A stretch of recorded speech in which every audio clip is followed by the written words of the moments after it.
काही हात लावला नाही तर नाही हात नाही लावला त्यावेळेस यमदूत त्याला वळत वळत तिथपर्यंत घेऊन चालले.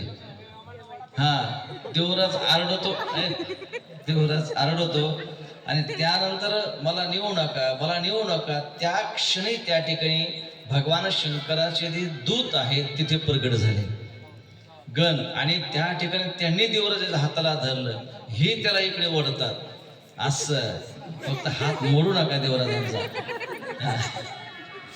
आणि हे इकडे वळतात आणि देवराज मध्येच ते घाबरून गेला की मी जाऊ कुठे.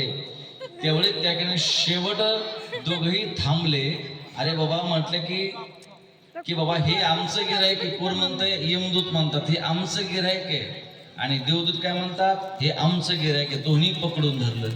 पण बाबा हे गिऱ्हाईक आमचं आहे का? तुमचं कसं काय? त्यानं सांगितलं एवढं पाप केलं ह्या देवराजनी, एवढं पाप केलंय, त्यामुळे याला मला नरकात टाकायचं आहे.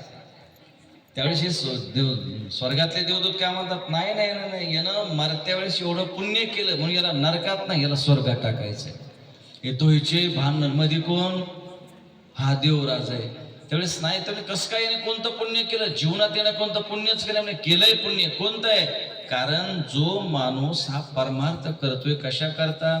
मरत्या वेळेस कुठेतरी आपल्या तोंडाला देवाचं नाम यावं याच्या करता. आणि देवराजाची परिस्थिती तीच झाली.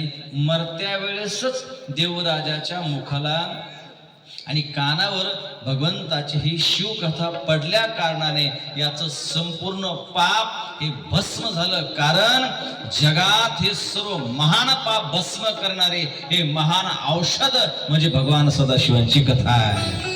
ही शिवकथा आहे, ही महादेवांची कथा आहे, ही नाथांची कथा आहे.